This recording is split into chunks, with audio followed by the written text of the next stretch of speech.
Boa tarde, queridos telespectadores. Mais uma vez aqui estamos. E eu diria para vocês que mais uma vez trazendo um assunto muito interessante, não só interessante, como muito importante para o momento que nós estamos vivendo. Nós hoje temos conosco Sérgio Taldo, engenheiro mecânico. Boa tarde, Sérgio. Boa tarde a todos, telespectadores. Agradeço o convite para estar aqui com meu amigo aqui. Detalhe interessante, é um engenheiro mecânico, naturalmente toda a sua cultura de engenharia, aprendeu muita coisa para trazer uma situação muito interessante quando ele nos fala do mundo 3.0. Não é verdade isso, Sérgio? É uma grande verdade. E hoje todos estamos passando por essa transição. Sim. E ainda vai vir ainda uma outra onda da internet, que nós vamos comentar aqui, que a gente chama de quarta revolução industrial. Mas, por enquanto, vamos ficar no mundo 3.0, porque tem muitas pessoas, inclusive o telespectador, que ainda pode estar no mundo 2.0. Exato. Né? Ou aqueles que ainda não entraram nem no mundo. Nem entraram no mundo porque não conseguiram ainda acompanhar e entender, né, o que está verdadeiramente ocorrendo na atual circunstância que vivemos, né? E vamos contextualizar isso hoje. Veja bem, é uma evolução muito acentuada que nós vivenciamos e que é necessário que nós entendamos isso, porque nós brevemente estamos chegando num ponto em que, se você não souber usar o computador, o celular, você não vai sair mais de casa, você vai ficar amarrado dentro de casa porque você não tem conhecimento. E apesar das dificuldades, Sérgio, de um modo geral, eu creio de que nós temos, todos nós, a possibilidade de fazermos. Tudo é uma questão de você querer. Não sei se eu estou, vamos sendo otimista demais, mas eu acho o seguinte, se eu quiser, eu vou ter dificuldade sim, mas eu vou conseguir. Sérgio, vamos lá, o que é que você me conta assim desse mundo 3.0 que nós estamos embarcando? Então, para a gente começar aqui a contextualização do tema, eu vou citar aqui o livro, né? Basta vocês verem que hoje são muitas informações, ninguém detém o conhecimento como um todo em seu cérebro e o ser humano utiliza-se de algumas próteses, vamos chamar assim. Uma delas, muito importante, chama-se celular, o próprio livro, feito de átomos, o tablet, o laptop e aí vai, o WhatsApp, né? E nós vamos contextualizar, mas eu gostaria de chamar o telespectador para a gente pensar um pouquinho numa coisa que se chama a velocidade do hipersalto demográfico. Então, eu estou usando aqui o livro do professor Carlos Nepomuceno, chamado Administração 3.0. Ele mostra para a gente aqui por que e como uberizar uma organização tradicional. Cada um de nós já deve ter ouvido falar do Uber, né, que eu vou daqui a pouco contextualizar também o que o Uber está provocando em termos de uma revolução com os taxistas tradicionais, e isso está se expandindo para toda a sociedade. Mas olha só, me acompanha aqui. Meu avô nasceu em 1900. A população mundial na época, 1 bilhão e meio de sapiens. População brasileira, 30 milhões. Ok? Vamos acompanhando. Meu pai, por volta de 1920, 2 bilhões. População brasileira de 30 para 40 milhões. Eu, em 1960, nasci um pouquinho mais depois, mas vamos dizer que eu estou em 1960, né? Vou esconder um pouco a minha idade. 3 bilhões de sapiens no mundo. Brasil, de 40 para 80 milhões. Meus filhos, no final do século passado e agora, essa geração, 7 bilhões de sapiens, ou 7,5, já está quase chegando a 7,5 bilhões de sapiens. No Brasil, um salto de 80 milhões para 210 milhões. O que a gente quer informar com isso? Existe uma mudança na maneira que o ser humano se comunica. Então, lá na época da Revolução Industrial, que nós estávamos com 1 bilhão mais ou menos, nós tínhamos, Alcindo, a necessidade de 3 vezes por dia nos alimentar, ok? Então, 1 bilhão de pessoas, 3 bilhões de pratos de comida. Vamos trazer para agora, no nosso século, 7,5 bi, mas vamos deixar 7, né? Vezes 3, 21 bilhões de pratos de comida. O que se quer dizer com isso? Aumentou o grau de complexidade demográfica, aumentou o número de pessoas no planeta. existe uma necessidade de, ao invés de centralizar a informação, que era mais fácil lá na Revolução Industrial, sem internet, sem ressonância magnética, sem os Boeings, sem toda essa tecnologia que nós temos de WhatsApp, de Facebook, etc., de centralizar o poder. Hoje nós demos um salto para 7 bi. Então eu tenho a necessidade, em função da complexidade do mundo, de descentralizar a informação. Eu não gosto muito desse termo empoderamento, né? Se usa muito aí. Mas você precisa empoderar as pessoas a utilizar o smartphone para que eles possam também replicar e divulgar a sua informação. Porque eu, Sérgio, meu amigo aqui, nós de Petrópolis não temos condições de divulgar isso para todo mundo. Então, a pessoa que olha a sua matéria, curte, gosta, compartilha, divulga e ele passa a ser um divulgador seu. Então, nós utilizamos as plataformas, que se chamam plataformas hoje, o Facebook, o Twitter, o LinkedIn, que é uma rede social de profissionais, o Instagram, com fotos, o próprio smartphone, o WhatsApp, que todo mundo tem hoje. Olha, eu conheço engenheiros que não têm WhatsApp. Você acredita nisso? Acredito.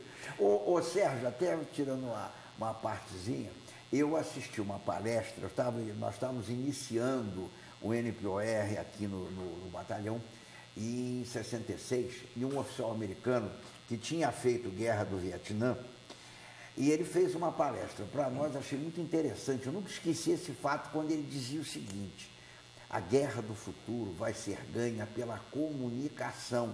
Não serão mais as armas de pólvora, não serão mais as armas de impacto. A comunicação vai ganhar a guerra. E várias perguntas surgiram ali e tal. E uma das perguntas que mais foi feita, mas como? É simples, você vai saber pela comunicação aonde está o teu inimigo. Você vai atacar cirurgicamente o teu inimigo.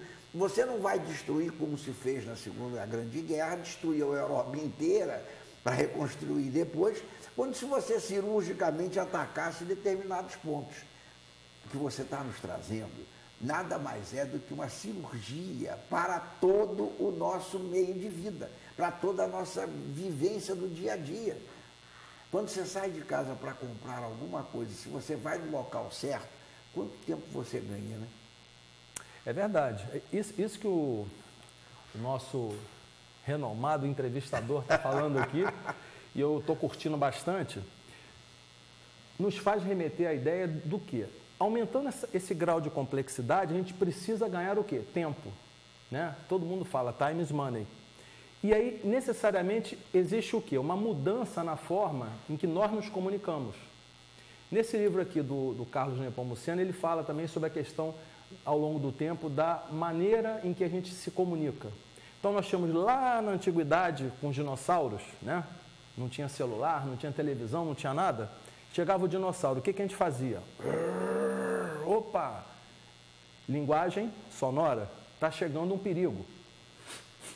Está pegando fogo. A mata está pegando fogo. Linguagem olfativa. Legal? Aí, se passaram alguns milhões de anos, nós tivemos o quê? O livro, né? O livro com a ética e a revolução cristã. Então, os padres rezavam a missa, né, de costa para o público, em latim, com a Bíblia escrita em latim.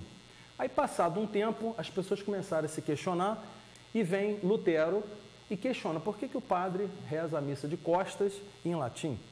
Então, vem a reforma luterana e ele traduz para uma linguagem mais acessível em alemão ou em outras linguagens da época e você começou a ter acesso ao conhecimento. Então, vem a reforma liberal ou a revolução liberal, a ética liberal. Passado um tempo, vem Gutenberg e diz assim, vamos imprimir na prensa e vamos fazer isso em milhares de exemplares. Como nós evoluímos com a possibilidade de ter o livro, não é de verdade? ter o jornal impresso, de ter tudo isso, como nós vamos evoluir mais à frente, Sérgio? E aí o que acontece? O homem não satisfeito, como é que eu vou colocar isso para o planeta inteiro? Aí vem um cara chamado Tim Berners-Lee, resolveu inventar a WWW, ou World Wide Web, Rede Global de Computadores. De lá para cá, tudo começou a ser digitalizado. Aí voltando ao pensamento aqui, antes de eu tornar a falar nesse pedaço aqui. Vamos digitalizar o mundo. Vamos tornar as coisas digitalizáveis, ou seja, encontráveis num ambiente virtual chamado web ou internet. Hoje, cada um de nós tem um aplicativozinho de celular em que você faz praticamente 90% a 95% de todas as operações bancárias. Eu, se fosse bancário, ou se tivesse um emprego, né, dentro de um banco, eu estaria preocupado, porque daqui a pouco essas profissões ditas repetitivas não existirão mais. Serão utilizadas ou feitas de forma automática pelos aplicativos, pelos celulares, pelos clientes usuários, e daqui a pouco eu não tenho mais um emprego, mas serão gerados o quê? Outros empregos, outros trabalhos, outras tarefas que a gente ainda nem conseguiu ainda detectar. E aí de lá para cá é o que eles chamam de ética neoliberal, ou seja, a revolução neoliberal com o uso dos aplicativos via celular, mobile, né, como se chama. Eu a qualquer hora, viu, Alcindo, sou a mídia, eu fotografo, eu divulgo um evento, eu posso postar um pensamento meu, eu posso fazer algo relevante com um conteúdo bacana que atenda a quem? A pessoas. Então muda a forma como eu sou visto, porque também a responsabilidade em expor ou em publicar algo relevante, cabe a mim. Então, tipo assim, eu fico mais visível, eu fico mais transparente, eu tenho que ter uma ética mais transparente, não diferente, mas igual, ou quase 99,9% igual àquilo que eu sou na vida real. Então, só prospera o quê? Aquilo que você realmente coloca em termos transparentes e se coloca no mundo. Uma pessoa que está na África, uma pessoa que está nos Estados Unidos, uma pessoa que está na Inglaterra, um amigo que está no Japão, um de São Paulo, um do Rio, um aqui de Cascatinha ou de qualquer bairro do planeta pode me ver. Então, me remete ao quê? A uma mudança ética e moral do ser. Então, veja bem, parece que está havendo um caminhar junto entre a ciência e a religião, em que no final da história a gente vai ver quase que Deus se manifestando através dos computadores, porque Deus quer um mundo melhor, um mundo de paz, um mundo do bem. Então vamos usar toda essa mídia para o bem, já que somos capazes. Mas está havendo ainda uma transformação do ser. Ô, Sérgio, é uma dificuldade que é natural, se você analisar, porque nós estamos passando por isso. Eu lembro quando nós começamos a ter o celular, primeiro de tudo, era um trambolho que não tinha tamanho, um Tecnofone 305, que você quase tinha que fazer musculação para carregar. E a coisa foi evoluindo. Eu lembro que nós tínhamos negócio na Barra, lá no cartódromo, e eu comprei um celular, até de um amigo nosso que corria de kart, troquei por peça com ele e tal. Mas, cara, você é maluco? Em Petrópolis ele não fala. Eu digo, mas um dia ele vai falar? E realmente, na primeira semana que eu subi em frente a Petrópolis Veículos, que era a Volkswagen, ali eu tinha sinal. Eu aí parei ali naquele posto, liguei para casa, até uma atendeu, disse, tudo bem, tudo. Mas você está no Rio? Não, eu estou em Petrópolis. Como que você está em Petrópolis? Está no orelhão? Não, estou no celular. Não é possível. Bom, não é possível, não é. Cheguei em casa, eu mostrei a ela. Então você vê, hoje nós em qualquer lugar falamos para qualquer lugar. Não resta dúvida. Entendeu? O que aconteceu isso? Eu estou falando, Sérgio, de 15 anos atrás, de 20 anos atrás, se muito. Então a coisa era realmente assim, estarrecedora. Quantas pessoas olhavam para aquele aparelhinho, que coisa estranha, né? Esse troço fala, esse troço transmite. Você vê que hoje nós estamos a cada momento vendo as coisas acontecer. Ontem eu estava deitado e eu conversava com o Geison, que estava fazendo as 500 milhas da Granja Viana de kart. Ô Geison, como é que estão os teus pilotos? Como é que é isso? Como é que foi aquilo? Ele aí tirava uma foto, mandava uma foto. Isso de São Nos Paulo é ali, né? Pertinho. Logo ali. É logo ali. Mas esses dias ele estava com a esposa nos Estados Unidos e ele mandava, inclusive me mandou uma foto de uma coisa interessante que ele viu lá. Pai, o que você acha? Eu disse, você está onde? Não, eu estou aqui em Nova York, se eu não me engano. Entende? Então, você vê que salto que nós demos. E o salto, Sérgio, parece que cada vez vai se tornando maior. É verdade. Eu estou ouvindo o Alcindo colocando o seu posicionamento aqui, estou fazendo algumas comparações Eu vou citar um filósofo, né, um grande pesquisador canadense, da qual eu faço parte, né, de uma escola chamada Escola de Formação de Estrategistas Digitais Bimodais, né, Escola Canadense Brasileira. Marshall McLuhan, ele diz o seguinte: os homens criam as máquinas recriam os homens. Por exemplo, a caneca aqui do Contro Mais Café, né? Contro Mais Café com Sérgio Taldo. Isso aqui foi feito por uma máquina? Com certeza. Então, antes de ter a experiência de segurar a caneca com esses 2 dedos, ou com esses 2, ou com esses aqui, ou com os 4, a caneca não existe. Então, como eu tomava o café? De repente aparece a caneca, que é uma ferramenta, é um equipamento, é um novo recurso. Então, eu aprendo alguns comportamentos. Legal. A revista, né? O toque com a revista foi feito por uma gráfica. Então, eu tenho a sensação de cheiro, eu tenho a sensação de deitar numa rede, de ver uma revista tranquilamente. Ok. De repente, me vem um tablet. Opa, é outra sensação, atualização de programa, memória, sistema operacional, Samsung, iPhone, Apple, Windows. Olha só, novas ideias que vão surgindo. Então, o homem cria a máquina recria o homem. Muda o meu comportamento.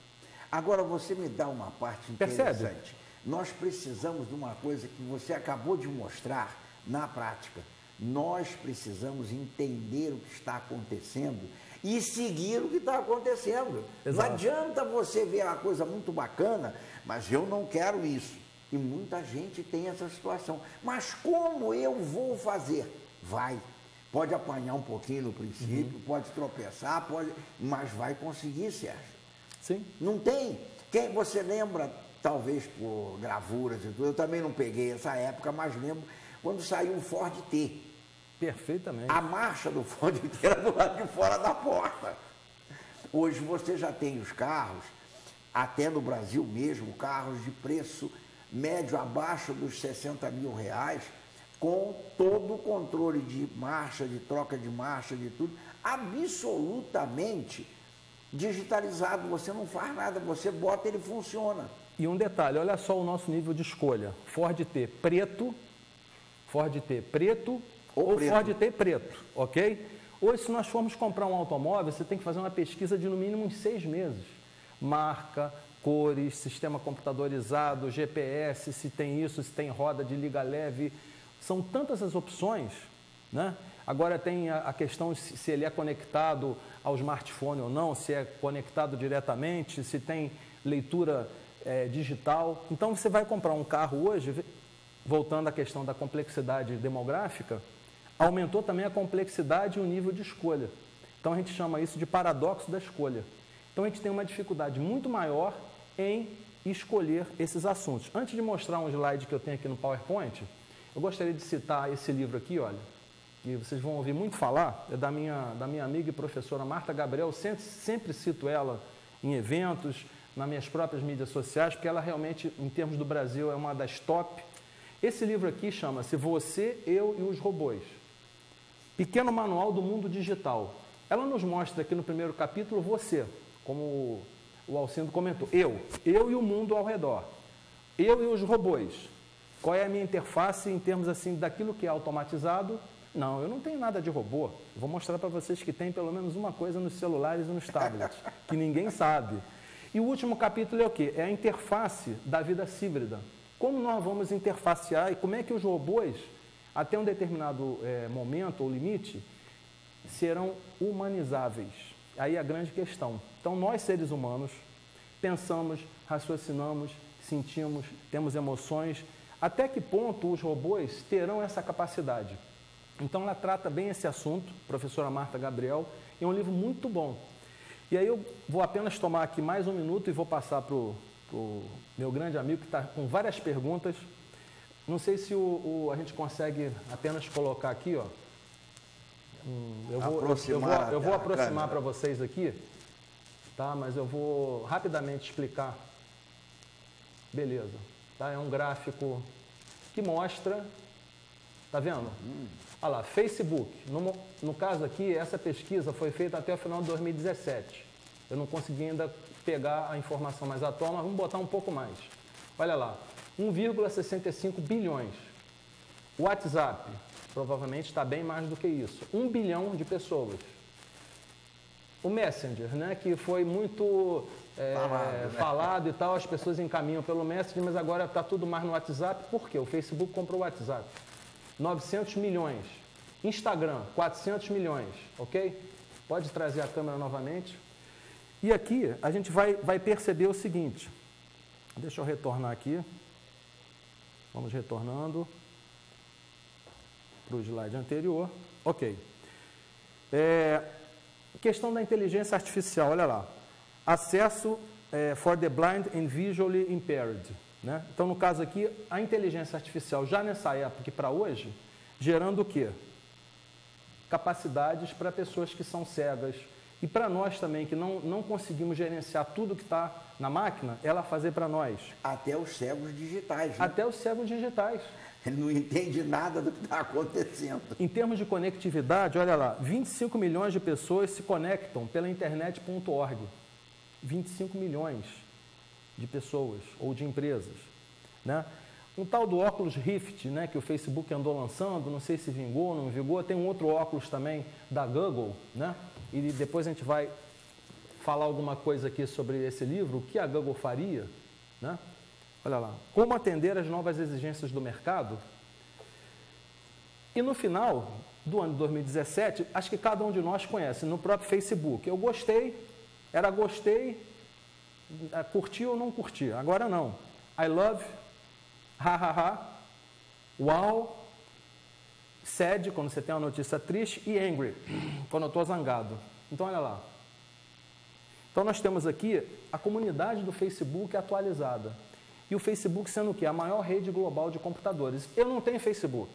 Eu conheço várias pessoas que dizem, eu não entendo de Facebook, eu não quero, é annoying, é chato. Mas você tem que utilizar o Facebook e entender que está acontecendo uma revolução também no Instagram. O marketing via WhatsApp. Às vezes você bota no Facebook, mas a pessoa não olha, mas via no WhatsApp. O Facebook tem uma característica muito boa de divulgação, porque é uma rede global. Olha, é uma crise enorme, realmente está tudo fechando, o mundo está acabando, as minhas lojas não funcionam, as empresas... Nós temos um público aqui no Facebook de 1,65 bilhão de pessoas, isso no final de 2017. Vamos dizer que tenha ido para 2 bi. Então, olha só, se eu não consigo vender camisas na Rua Tereza, eu até gosto de usar camisas da minha cidade, eu divulgo bastante a minha cidade imperial, a cidade de Pedro, a cidade que me abraçou, a cidade no qual eu conheci a minha esposa, a cidade onde eu fiz o meu curso de engenharia. Eu amo Petrópolis, né? Nenhuma crítica a ninguém que não usa a camisa de Petrópolis, mas vocês já devem estar pensando aí, né? Várias pessoas que não utilizam. Mas olha só, então se eu não consigo vender minhas camisas na Rua Tereza, por que não vender no Mercado Livre? Para outros públicos em outros lugares pela internet. Outras pessoas que podem gostar de Petrópolis. Por que não vender na Amazon? Olha aqui, meu amigo Jeff Bezos, nessa revista Forbes aqui, ele criou a Amazon, a potência mais inovadora e temida do século XXI. Então, quando eu vi essa revista, eu falei, eu tenho que comprar essa revista para ler isso aqui. Por que é mais temida? Agora, todos os setores estão na mira da Amazon. Todos os setores. O cara vende um alfinete e vende foguete lá. Vende livros, vende camisas. Então, se eu tenho uma empresa de qualquer coisa, a pessoa vai entrar na Amazon e não compra da minha loja. Entrevista exclusiva com o homem mais rico do mundo. Ele agora é o homem mais rico do mundo. Então, ele tem a possibilidade também de estender negócios, caso a gente o sensibilize. Ajudar a acabar com a fome da África, a tornar o mundo mais humanizável, a fazer com que a tecnologia seja humanizada. Do lado da telinha não tem o Alcindo, não tem o João Maria, né? Tem também o Alcindo com as suas emoções. Eu não estou mandando simplesmente um WhatsApp para o telefone dele, mas tem ele, tem suas emoções, suas expectativas. Hoje, por exemplo, eu cheguei aqui no programa mais cedo, né? Aproveitei, conversei, bati um papo, tomei um café. Então, essa interação do café, que é o bate-papo, é o conhecimento dos amigos, você pode potencializar com a tecnologia. Então... E dividir com aqueles que você convive. Exatamente. Normalmente. Porque você lembra muito bem que a gente fazia uma viagem e um passeio, uma coisa diferenciada, Aí você voltava, mandava revelar as fotos, aí reunia aquelas pessoas mais caras para contar foto a foto o que aconteceu. Hoje você mostra ao vivo e a cores o que está se passando no teu dia a dia. E a gente até brinca, né? Eu brinco com meus amigos, olha, não bate um selfie ou uma foto só não, bate 2, 3, 4, porque se de repente queimar alguma foto aqui, você for mandar revelar, tem mais 1, 2, 3, 4. É uma brincadeira, mas fica no digital. E se você de repente perder o que está no celular ou não for para a nuvem, que é um outro conceito, você pode perder as fotos também. Então temos que fazer backup. Então percebam bem, esse mundo 3.0 é tudo isso que está ao nosso redor. É a interface das empresas, é como fazer comércio, como se relacionar, como você pode fazer a comunicação com uma pessoa via qualquer tipo de plataforma, ou um WhatsApp, ou enviar um e-mail, né? Saber que do lado de lá tem uma pessoa que é igual a você, com sentimentos. A gente vê direitinho, né? Você manda uma mensagem pelo WhatsApp, vou mandar para o Alcindo aqui. Aí passa um minuto, leu e recebeu. Recebeu e leu. Alcindo está digitando. Opa, já vai responder logo. Então já tem a ansiedade que ele quer responder. E se ele não digita na hora? Aí passa 1 minuto, 5, 10, meia hora. Pô, mas ele leu, por que não me responde? Aí eu pego o telefone e ligo para ele. Pô, você não me responde? Então, olha só, a ansiedade gerada também na expectativa de que a mensagem seja instantânea. Porque o mundo ficou pequeno, mas tudo tem que ser ou precisa ser instantâneo. Mas por quê? De repente, eu mandei uma mensagem para o meu amigo e ele está pesquisando, ele está indo numa página na internet, de repente furou o pneu do carro, foi levar o filho na escola, não teve oportunidade de me responder, a bateria do celular acabou. Ó, mundo 3.0. Então, eu tenho que entender que do lado de lá tem um ser humano também com as suas necessidades, com seus objetivos, com as suas características, com as suas prioridades. E não simplesmente, respondeu, não leu, porque que... Aí fica aquele embate. Tivemos agora eleições. Por causa de grupos de WhatsApp, quantas famílias brigaram entre si por causa de partido político? Né? Quantos grupos se dissociaram? Quantos amigos que eu conheço que deletaram, amigos de anos, porque eu sou de um partido, você é de outro? Agora, uma coisa nós não então, podemos olha só, esquecer, mundo 3.0, né? Nós não podemos esquecer uma coisa. Como nós conversamos, falamos e trocamos ideias, ouvimos uma série de colocações através do WhatsApp, através das mídias, de tudo, sobre o que nós estávamos vivendo. Quantas vezes nós ouvimos de determinadas pessoas, olha, mas o candidato tal, ele tem essa qualidade, mas tem esse defeito assim. Aconteceu aquilo. Então você vê que hoje nós temos uma gama muito grande de conceitos a serem trabalhados. Você fala o Brasil inteiro. Não vamos dizer o mundo, não, vamos falar só nosso aqui. Você citou a eleição foi nacional. Quanto nós ouvimos do que foi feito o Brasil inteiro. Quanta coisa que nós vivenciamos e que foi perdido porque não havia comunicação, não havia essa revolução. Aquela colocação muito interessante na Amazônia que se fez, uma usina nova na Amazônia que morreu porque não tinha comunicação, não tinha como chegar. Era só o barco, era só o navio pelo rio e acabou lá. Barão de Tefé, se eu não me engano, Sim. estava envolvido nisso, né? Sim. Era um visionário, né? Será que se ele tivesse a internet, tivesse o que tem hoje, não teria dado certo? Então, ficou assim na... Eu estou vendo que a gente vai ter que vir aqui mais algumas vezes, Com né? certeza. Porque o tema é bem extenso, mas eu vou dar uma palhinha aqui para quem ficou pensando lá no 1.0, no 2. Olha só. Né? Então, nós temos aqui a quarta revolução. É um gráficozinho, depois a gente pode disponibilizar para vocês.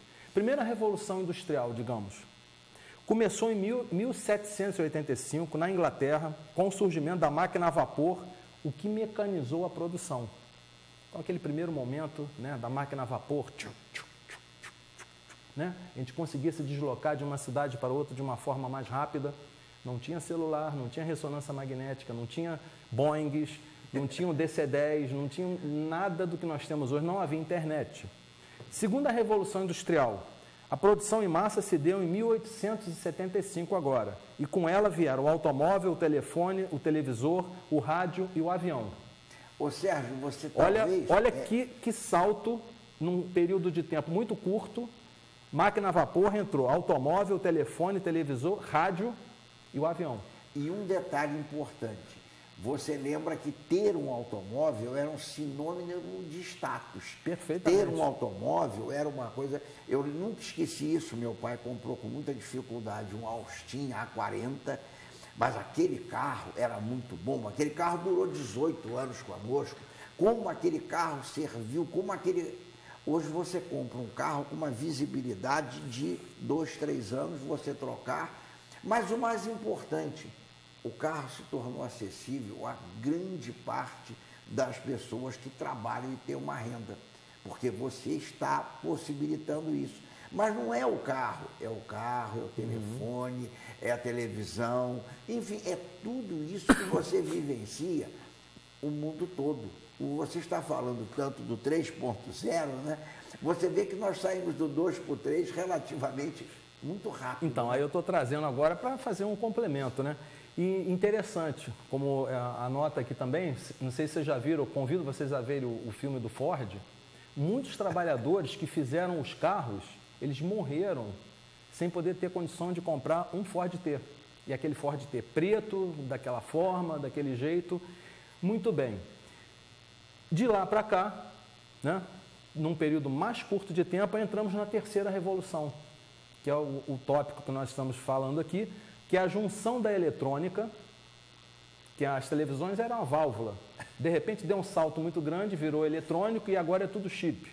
O consertador de televisão levava uma mala cheia de válvulas dentro, com aqueles números. Não, essa aqui, essa eu não tenho. Eu lembro muito disso e como dava problema a televisão, fora a antena, que nunca estava no lugar certo. Exatamente. Né? Então, olha lá, junção da eletrônica com a tecnologia da informação. Foi responsável pelo movimento da automação em 69.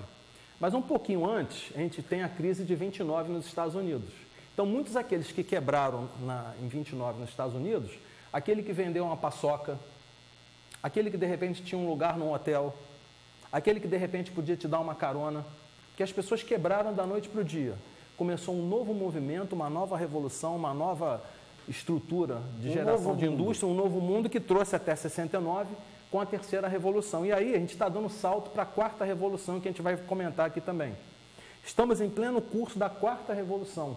Seria o mundo 4.0 ou a revolução industrial 4.0, que integra o mundo digital e o físico e um novo modelo industrial. Aí eu fiquei devendo também, né? Um módulo de inteligência artificial que cada um de nós tem nos celulares. Vamos ver. 30 segundos para o telespectador, 30 segundos para o meu amigo aqui. Todo mundo tem, todo mundo utiliza, desde que esteja em Wi-Fi, e a gente não sabe como é feito. 10, é um fator interessantíssimo 8, isso. 7, 6, 5, 4, 3, 2, 1. Acho que o meu amigo que está lá atrás da câmera já detectou. As atualizações dos aplicativos. Esses dias eu estava pensando, como é que pode, digamos, a Samsung ou a Apple saber que cada telefone no planeta tem uma atualização a ser atualizada? Todo dia entra. Todo dia atualizando. Se você deixa no modo Wi-Fi, olha lá, Wi-Fi. Wi-Fi, tá, um novo conceito. Espaço de banda. Se você está, de repente, andando na rua, você desliga, porque senão ele consome teu plano. Então, você, quando está na rua, quando está usando normalmente o 3G ou 4G, você desliga. Vou deixar ele atualizar no Wi-Fi, que ele não vai consumir meu plano. O módulo de inteligência artificial de atualização dos programas. Então, todo mundo tem isso. E aí, quando você compra uma coisa numa loja, você também poderia gostar de. Então, se eu comprei esse blazer na cor cinza, eles colocam para mim, tem um blazer na cor azul, de repente eu posso querer um blazer na cor preta. Então, isso aí chama-se internet das coisas. IoT, Internet of Things. Então, são módulos automáticos que não me fazem novamente. Aí no site, www, digitar tudo de novo. Tá, eu comprei um blazer dessa cor, pode ser que eu queira um outro. Ou pode ser que não. E você veja bem. Então, isso é um método automatizado. Você está gerando emprego e renda. Porque você está fazendo, o cara que fabrica o blazer azul, vendeu o blazer azul. Exatamente. É impressionante como as coisas vão se interligando nesse mundo que nós estamos vivenciando. Agora, é muito importante que a gente fale muito disso, da forma que você está mostrando, Sérgio, porque o nosso consumidor, o nosso amigo, o nosso telespectador precisa entender que ele tem que assimilar isso. Isso não morde, não. Não. Olha, se tem uma pessoa que tinha pânico desses aparelhos, né, na época do 286, vocês pegaram o 286? O XT. A minha esposa uma vez comprou, um parênteses, um 286 para mim, que eu fazia os relatórios na Selma, onde eu trabalhava, tudo no papel, né, e depois tinha que ficar até tarde lá no único computador, virava à noite ou ia fim de semana para digitar os relatórios. Era uma sala. Era um 286, tela verde, né? Ela comprou para mim tela creme, né? Um creme, né? Muito bem. Eu fui viajar. Eu falei, pelo amor de Deus, você não abre isso aqui, deixa que eu vou abrir e tal. E eu viajei e fiquei uns 45 dias fora em viagem lá no Espírito Santo, numa empresa lá, de turbinas. Quando eu voltei, ela tinha comprado uma estante, tinha comprado a mesa, colocou lá a tela, o teclado, a impressora, olha, agora é por sua conta. Eu tinha pânico, na realidade eu procrastinava a montagem do computador porque eu tinha medo. Não, eu continuo digitando na máquina, eu vou escrevendo à mão, depois eu passo lá no final de semana. Mas não, usa em casa, você vai ter o teu 286. Não tinha nem 1 mega de memória. E aí, a partir dali, eu perdi o medo, conectei os cabos e comecei a fazer.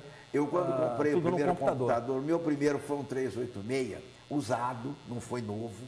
Eu botei, comecei a mexer, eu sabia muito, sabia ligar e sabia desligar. E aí eu falei com a Thelma, você usa. E se quebrar? Bom, se quebrar, nós temos duas soluções.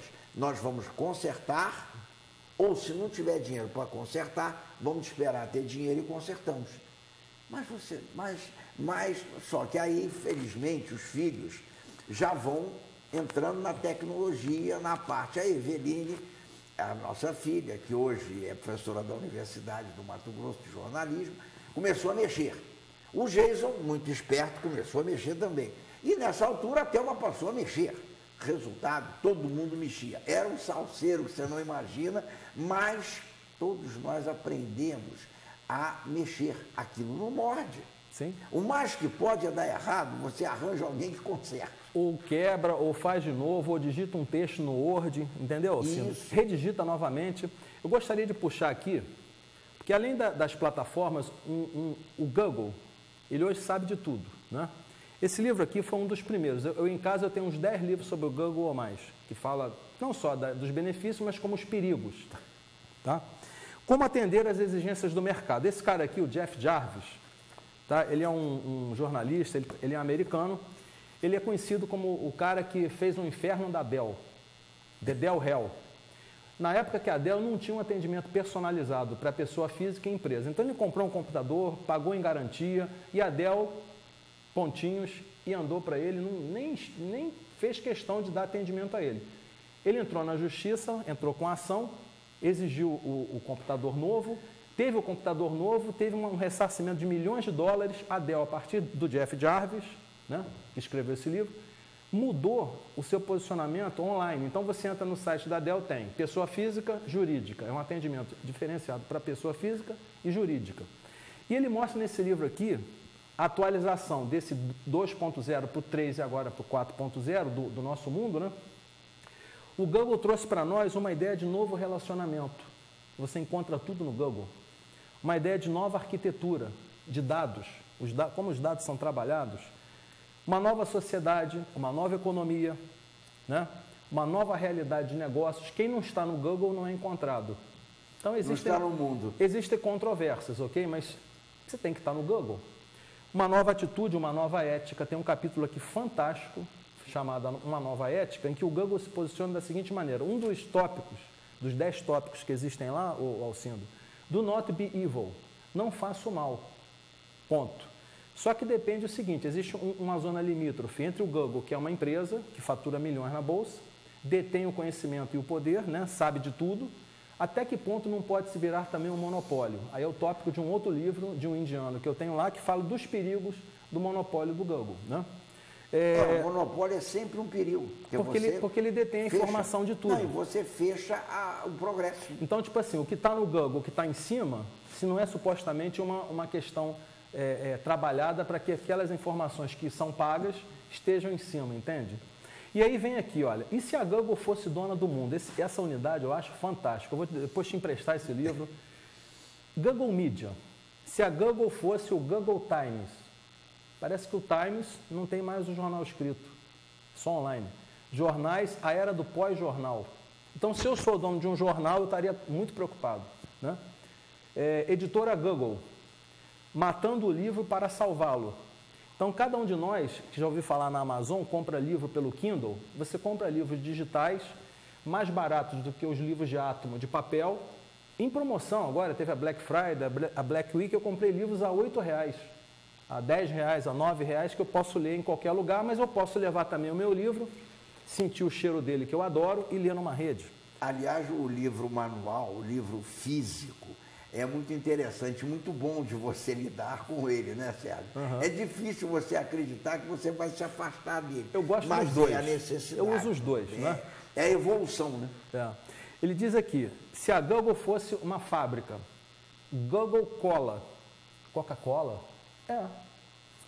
somos mais do que consumidores. Então, a Google venderia Coca-Cola na ideia de que somos mais consumidores. Você vê como a Coca-Cola mudou a maneira de posicionamento, de vender Coca-Cola. Ela vende o quê? Ela vende família, ela vende o Natal.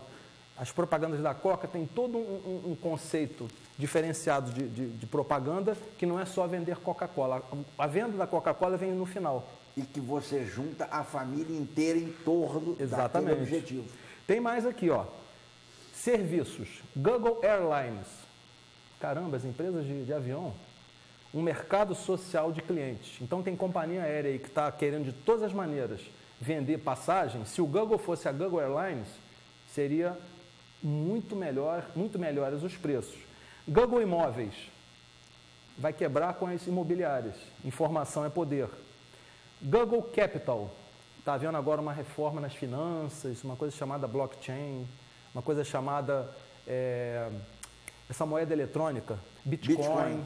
Então, tipo assim, está havendo uma mudança. Google Capital, o dinheiro cria redes.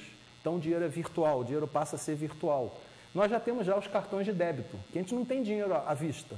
Você vai lá, bota o cartão de débito, você não carrega dinheiro, né?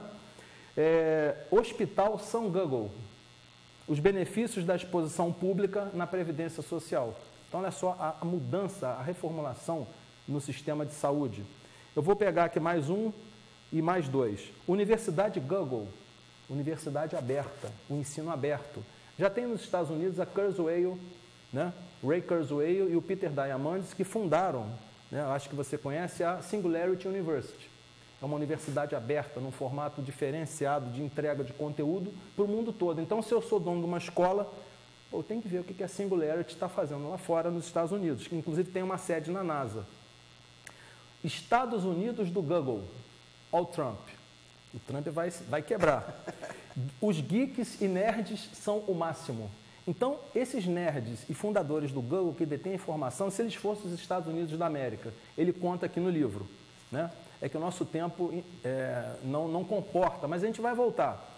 E no final eu achei genial. Deus e a Apple. Além do Google.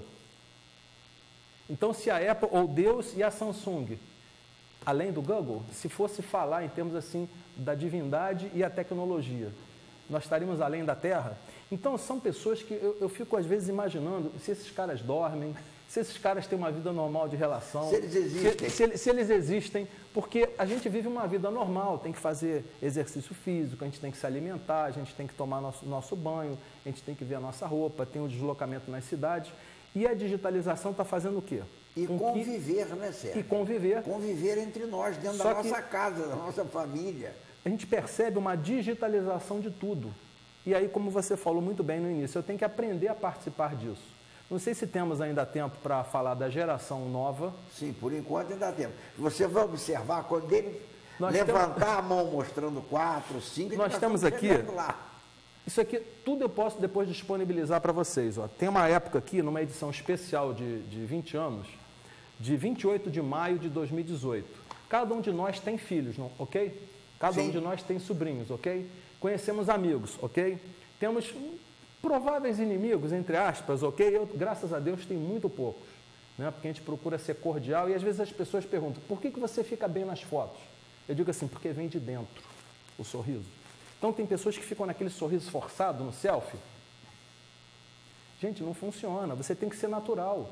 Você tem que entender o mundo que a gente está vivendo de uma forma natural. Então, essa reportagem aqui da época, ela mostra aqui a bolha dos ultrajovens.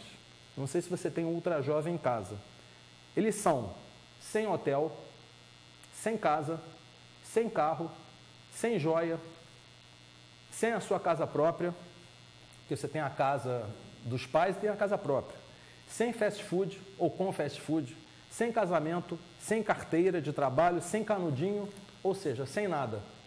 O que a reportagem da época quer dizer? Que existe uma geração que nós estamos convivendo com eles, né? Muitos chamam de vários nomes aí, geração azul, geração prateada, geração, cada um dá um nome, mas eles vêm com uma vontade, né, e uma garra diferenciada daquela maneira como eu fui criado e como o meu amigo Alcindo aqui foi criado. Nós temos inclusive um hiato entre nós, a minha criação e a tua criação. Opa, bem lembrado. Já houve uma mudança muito acentuada.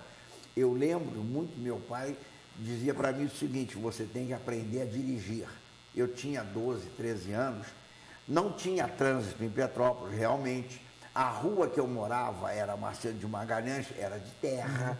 Raramente passava um carro, não sei quem morava ali. Então, quando chegava na Marcelo de Magalhães, ele me botava para dirigir. Primeiro era no colo, depois era com almofada, e eu andava aqueles 400, 500 metros. Era uma coisa incrível, dirigir o carro. Depois, na época do sítio, nós saímos da estrada União Indústria, entramos na Silveira da Mota, que tinha 3 ou 4 quilômetros de asfalto. O resto era terra. Aí eu dirigia naquele pedaço, a estrada larga, de pedra, aquelas pedras britadas ali, e ia até a ponte de Tristão Câmara. Ah, mas que coisa incrível. Resultado, eu aprendi a dirigir, mas sempre muito policiado, não podia acelerar, tinha que ser aquele cuidado. Era uma estrada que hoje é diferenciada, hoje tem trânsito. Ali o trânsito era muito pequeno. Entende? Então você vai aprendendo. Então aqueles que tiveram, como eu tive a felicidade, eu digo de ser empurrado, porque na realidade eu não fui educado, eu fui empurrado aos trancos. Entende? Você vai à frente e vai aprendendo. E isso hoje, ô Sérgio, é o normal que está acontecendo. As crianças hoje, você conversa com uma criança hoje, ela te explica com tanta facilidade aquilo que se apanhou para aprender. Exatamente. Você talvez não tanto, a nossa diferença, nós devemos ter uns 30 anos, 30 e poucos anos de diferença. Eu estou com uns 37, 38, eu estou quase chegando a 40. 71. Então você vê, faz muita diferença.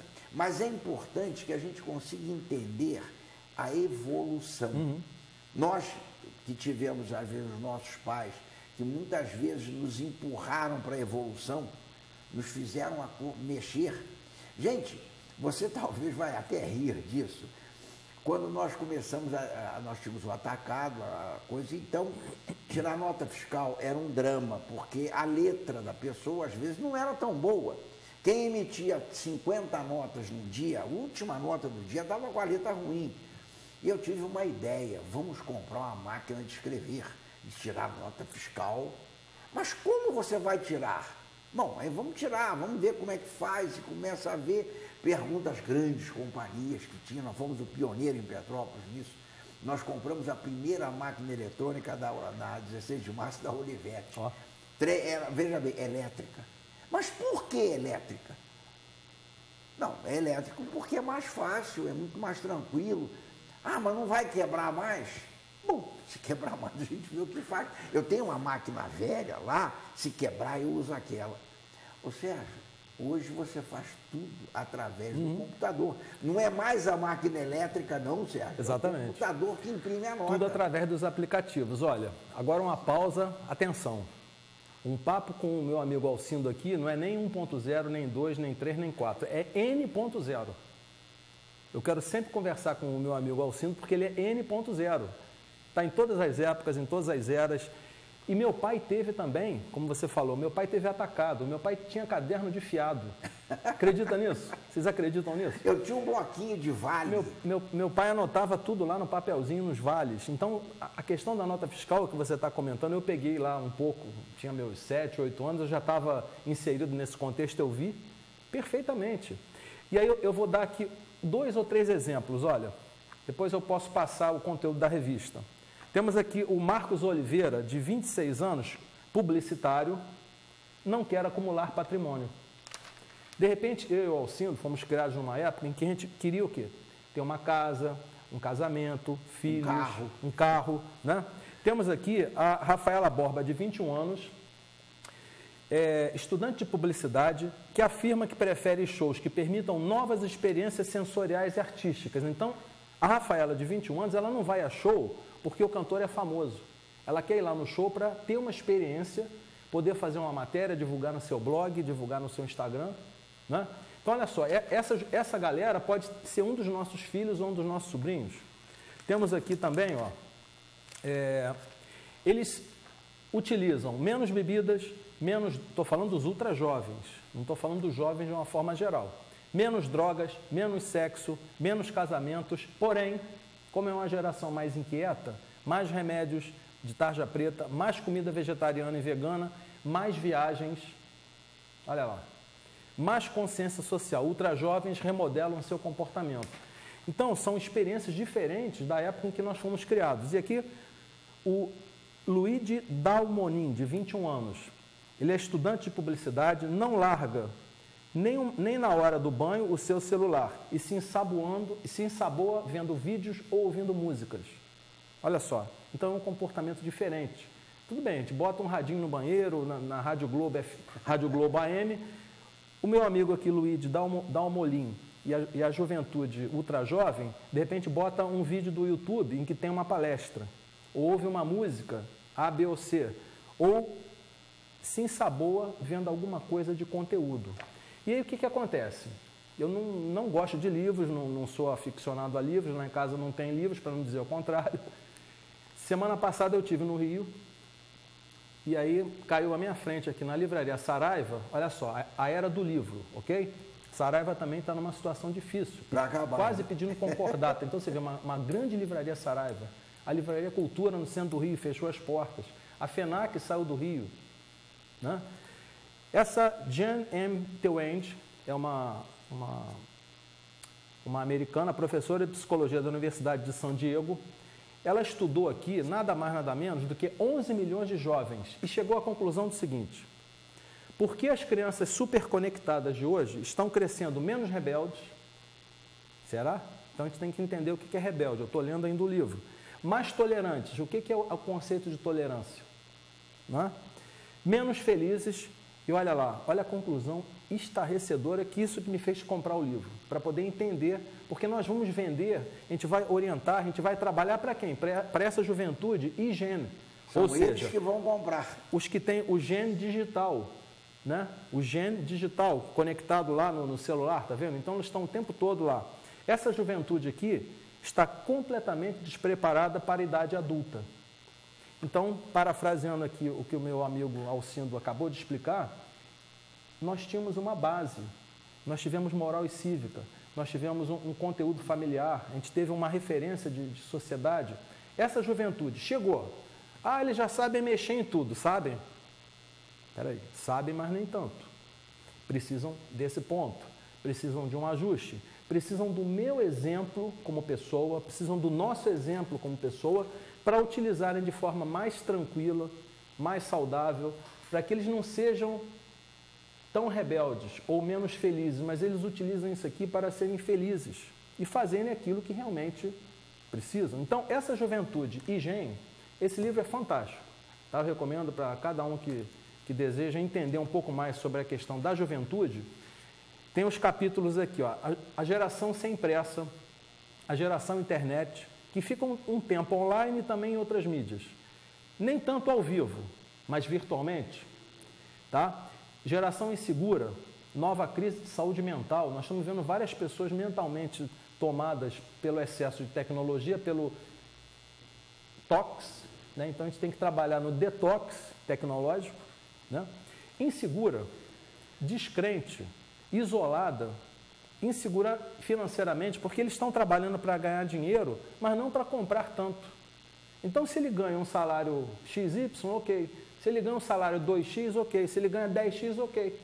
Ele quer simplesmente trabalhar. Nós aí chegamos a um fato, ou seja, que muito temos falado. Nós não necessitamos de tanto. É um detalhe que a própria juventude está entendendo isso. Você não necessita de tanto para ser feliz. Você necessita, sim, daquilo que você gosta, do que você quer. Porque você ter 10 paletós, 10 calças... Para quê? 5 automóveis...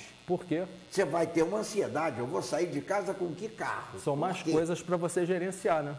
Entendeu? Exato. E você pode aproveitar muito melhor a tua vida, inclusive fazendo coisas que você vai ter muito prazer em fazer e que normalmente você não faria. Exatamente. E para fechar aqui o posicionamento em relação ao livro, que a gente já está quase no final do programa, indefinida em termos de sexo, casamento e filhos. Como é que nós, pais, vamos orientar essa juventude, né? Inclusiva, é uma questão muito, muito comum hoje, questões de LGBT, de gênero e etnia na nova era. Então, não tem que ter essa questão de isolamento. Nós precisamos entender para que eles se sintam inclusivos. Independente em termos de político. E, no final, olha, eu achei genial essa autora Jean Twenge, entendendo e salvando a geração IGEM. Então, nós que temos, teoricamente, um conhecimento, uma referência, uma ideia do que é o mundo 3.0 e da onde é que está vindo na Revolução 4.0 e a juventude que está chegando, teoricamente, totalmente conectada, totalmente entendida digitalmente, Facebook, todas as mídias sociais, eles sabem tudo. Muitas coisas eles não estão preparados para suportar essa sobrecarga que a minha geração enfrentou, como eu fui formado, como a geração do meu amigo aqui foi formada e as gerações anteriores. Então, basicamente, essa é a ideia, né, do que a gente tentou trazer aqui nesse mundo 3.0. Eu vou dar a palavra para o meu amigo aqui encerrar e vamos fazer um brinde no final do programa. Uma coisa nós não podemos esquecer. Eu acho, Sérgio, que essa colocação tua foi muito perfeita, muito interessante e, acima de tudo, um esclarecimento para aqueles que são pais hoje, que possamos dar aos nossos filhos a possibilidade deles serem. Porque, normalmente, o pai de antigamente era o pai que comandava, que mandava, era o cara que sabia tudo. Não é bem assim. Eu lembro muito que eu sofri muito com isso. Meu pai dizia para mim assim, faz.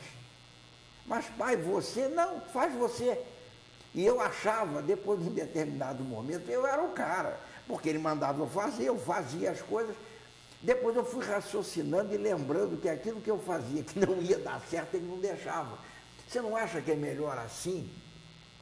Realmente. Então eu tenho uma gratidão muito grande para meu pai, porque ele me orientou de uma maneira que eu consegui evoluir. Não tanto quanto eu gostaria, não tanto como que eu vejo hoje, mas verdadeiramente eu consegui uma coisa, foi seguir. A Eveline foi a vida como jornalista, o Jason ficou com a equipe, eu tinha a loja e a equipe. Passei a equipe para ele, depois eu acabei com a loja e ele hoje vive da tecnologia em competição. Então, verdadeiramente, ou seja, as tuas colocações são muito interessantes para que nós consigamos entender o mundo 3.0, daqui a pouco 4.0. Eu acredito que na próxima encarnação e algo que virá mais 8.0. E algo que virá. Eu vou deixar aqui meus contatos, sim, né, para o pessoal entender que eu sou feito de átomos também. Control Mais Café, né, no Facebook, Twitter, LinkedIn, Instagram. Vocês podem me adicionar em todas as redes. Sérgio Taldo, tem o meu perfil.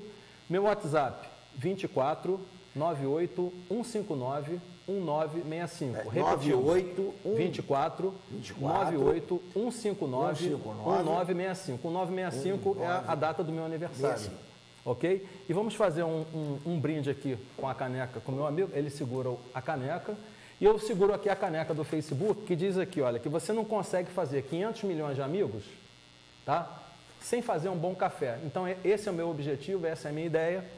Um brinde a todos nós, telespectadores, um brinde a você. E sempre um bom café. Não temos ainda um bom café aqui, mas em breve tomaremos bom café. Mas se você for ali na cozinha da TV, nós temos um bom café lá. Muito obrigado pelo convite, telespectador, muito obrigado e continua nas mídias sociais, Facebook, Twitter, LinkedIn e Instagram. Dúvidas, perguntas, e eu vou disponibilizar o material necessário para que vocês possam também ver isso em casa, com mais tempo, com mais detalhes. Um grande abraço, tudo de bom. Queridos, é sempre um prazer indescritível trazermos essas novidades, trazermos toda essa tecnologia, toda essa evolução para nós todos. Para nós nos surpreende, nos chama muita atenção. Agora, é importante que todos nós entendamos, estamos em caminhada, estamos em evolução, todos podemos evoluir e participar. Muito obrigado pela atenção de vocês e mais uma vez dizemos a vocês, vamos em frente, não percamos a esperança, não deixemos de entender, somos muito maiores do que admitimos. Agora, a nossa situação é importante que seja a todo momento vivenciada e evoluída. Obrigado e até o próximo programa nosso. Até breve.